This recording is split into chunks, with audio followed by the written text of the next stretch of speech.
Triumphant Truth, the Father, January 27th. Two gods.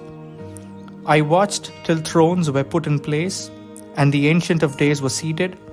His garment was white as snow, and the hair of his head was like pure wool. His throne was a fiery flame, its wheels a burning fire. A fiery stream issued and came forth from before him. 1,000 thousands ministered to him, 10,000 times 10,000 stood before him. Daniel 7, 9 and 10. Thanks to William Shakespeare, the legacy of Richard III, the last Yorkist King of England, will always be remembered in a dark and twisted way.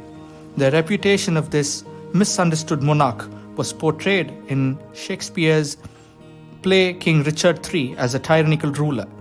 The hunchbacked Richard supposedly threw his two nephews, Edward and Richard, into the Tower of London and later had them murdered. But no evidence has been found to back up this cold-blooded story, and even the murders themselves are questioned. Historians thought people made up the fact that Richard III had a crooked back, which made him look more like a monster. Actually, in 2012, his remains were found and it was confirmed that he did have scoliosis. A much greater smear campaign had been waged against God, the Father, the great King of the universe.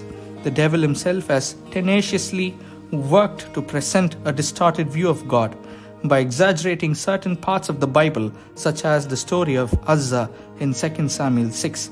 Satan has tried to create division in the Bible over a supposedly cruel God of the Old Testament and a kind God represented by Jesus in the New Testament. But the scriptures do not describe two separate pictures of God, one of vengeance and one of mercy. The Old Testament is filled with descriptions that affirm a God of grace and compassion.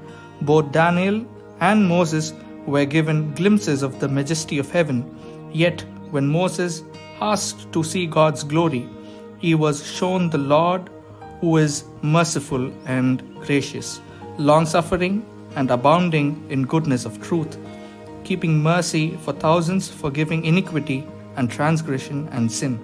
Exodus 34, 5-7. Apply it. Have you ever been misunderstood or maligned? Think about how God the Father must feel when his children view him as a tyrant. Dig deeper. Psalm 86:5, Jonah 4:2, 2 Corinthians 5:19. Amen.